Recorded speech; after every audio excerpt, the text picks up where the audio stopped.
Magandang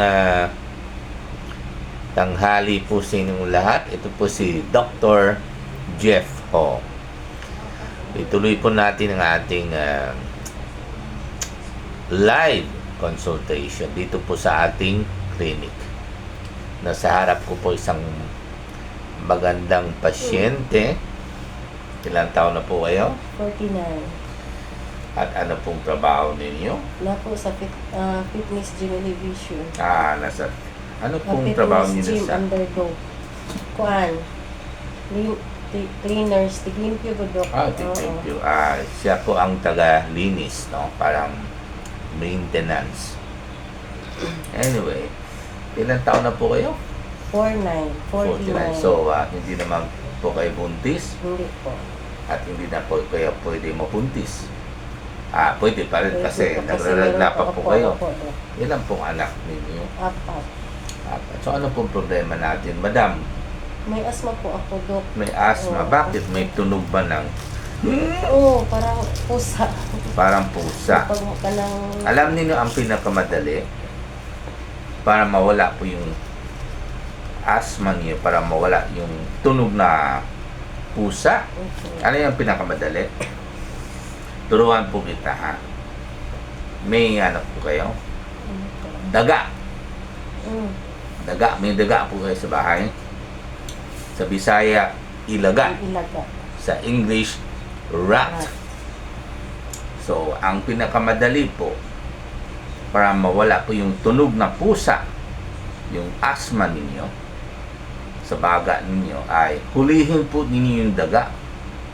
Kaya po ninyo. At hawakan yung daga at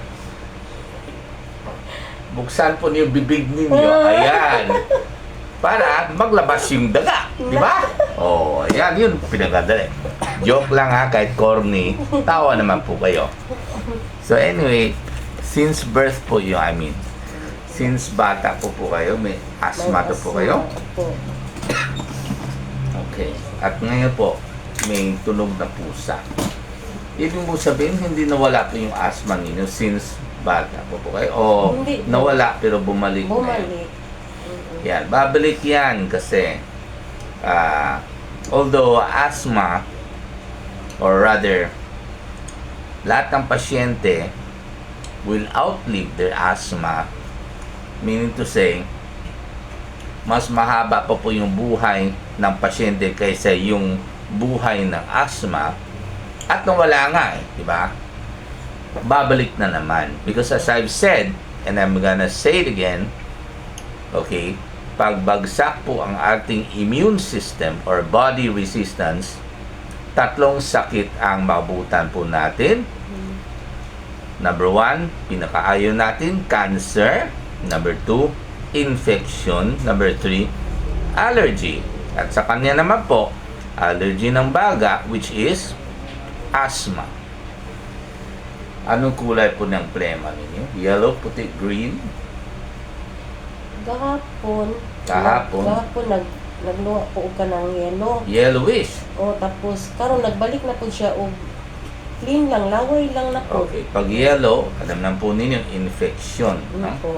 Kasi ang plema ng asthma, kadalasan ay puti or watery or sa aming language, parang mucoid. No? Okay. Pero minsan mag-green po yan kasi ang green na plema ay tatak rin po ng allergy. No? Okay, so may fever po kayo, lagnat. Meron po, pero ngayon wala. Ilan araw na po yung ubo ninyo? 1 week na, Dok. Day 7. Sa palagay po ninyo, lumalala po yung ubo ninyo? Maura gyapon nga magsakit atong likod pag mag-ubok ko pati tughan pero walay klima na nga magawas. Okay. Laway na lang. Okay, ibig mong sabihin, hindi lumalala yung ubo ninyo. Hindi pa magka Hindi ng... naman po po. Kailan po Makati lang diri katong. Makati ng lalamunan. Ayan. So, meron rin siyang allergy sa lalamunan, which is allergic pharyngitis. Okay, yung fever po ninyo, kailan po pumasok yung fever ninyo? So, unang araw pa lang, Hindi may po, lagnat Dok. po kayo or lately lang po pumasok Hindi yung lang, fever? Dok, one day. Kahapon or today lang po? Kagahapon. Ayan, pag may fever na po, okay, malamang pinasukan po siya ng mikrobyo at malamang meron na po siyang infection on top of asthma. Lalo pag nagiging dilaw na po yung plema niya, although transient, no?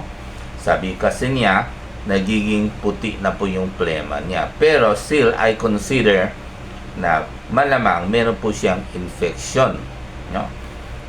Kailangan ko po ma-examine po yung baga niya. At bakit kailangan magsuspecho po tayo nagkaroon siya ng infection on top of asthma? Okay, hindi lang po kasi po meron siyang fever, hindi na po yun ang dahilan. Hindi lang po kasi po dilaw na po yung plema niya, kundi kasi pag napabayaan po yung asthma at ang asthma po ay pinapasikip po yung daanan ng hangin or airway ng baga or lungs, malamang mahirapan na pong lumabas yung plema niya kasi masikip na nga. Okay? Mabilis po makapasok yung mikrobyo sa loob ng baga niya, sama-sama po sa hangin galing sa labas.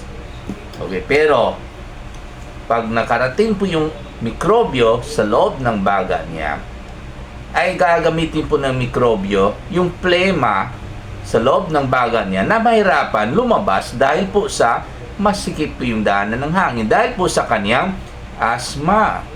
Kaya po mas mabilis po magkaroon ng infection such as pneumonia sa isang pasyente na may asthma na pinabayaan niya for almost 7 days, no? Kaya po kayo po nasa bahay, pag meron na kayong asthma, yung tunog na pusa, yung parang huwag naman kayo maghuli ng daga kasi joke lang po yung kanina. Mag self-medicate po kayo kasi kayo po mga pasyente na may asthma sa bahay, dapat meron po kayong salbutamol, kahit syrup sa mga bata or tablet sa mga adult katulad niya. Parang first aid po yan. Kasi minsan nawawala naman po yung asthma ninyo kung i-take po ninyo religiously like 3 times a day for at least 5 days. Okay? Kadalasan makalusot po yung pasyente natin. Para naman hindi na po kayo magpunta sa doktor kasi nga magastos. At syempre, sayang yung oras ninyo dahil po sa traffic po natin ngayon. Bukod dyan, hindi lang po mawala hindi lang po mawala yung asthma ninyo, no? Hindi lang po dyan. The moment mag-take po kayo ng salbutamol sa bahay, okay, with the advice of your doctor, okay, ma-prevent po ninyo yung komplikasyon ng asthma, which is no other than, katulad ng sinabi ko kanina, yung pneumonia or infection. Because as I've said earlier, okay, pag pinabayaan po ninyo yung sikip ng daanan ng hangin ninyo at madaling pumasok yung hangin, pati yung mikrobyo, kahit ganong kasikip, kasi ang mikrobyo, microscopic po yan, makalusot pa rin yan sa daanan ng hangin kahit masikip po dahil po sa asthma ninyo, at titira sa loob ng baga ninyo at gagamitin yung plema ng baga ninyo. Ayan, check po na magkakaroon po kayo ng pneumonia because ang plema, as I've said several times earlier, ang plema po ay pagkain po yan ng mikrobyo. Okay? Kasi gagamitin ng mikrobyo yung plema because plema is carbohydrate in nature. Okay? Kaya po, madaling mag-multiply yung mikrobyo sa loob ng baga because gamitin po niya yung plema na mahirapan po ninyo ilabas pag masikip po yung daanan ng hangin. That is why kailangan po kayo palagi merong stock sa bahay ng salbutamol syrup kung ang anak po niyo ay may asthma, or kung adult po kayo, dapat meron po kayong stock na salbutamol 2 milligrams tablet sa bahay, to be taken 3 times a day for at least 5 days. Anyway, examinin ko po siya after this, no? At kung talagang meron po tayong marinig na plema, okay, because as I've said, nagsususpecha talaga ako na on top of her asthma, baka po meron na po siyang infection such as pneumonia, kasi po pumasok yung fever at naging dilaw po yung plema niya. Magdagdag po tayo ng antibiotics such as ciprofloxacin, 500 mg tablet, 1 tablet 3 times a day for 7 days. Ayan, before ko patayin yung video recording natin, take one last look sa ating magandang pasyente. Ayan, maraming salamat po.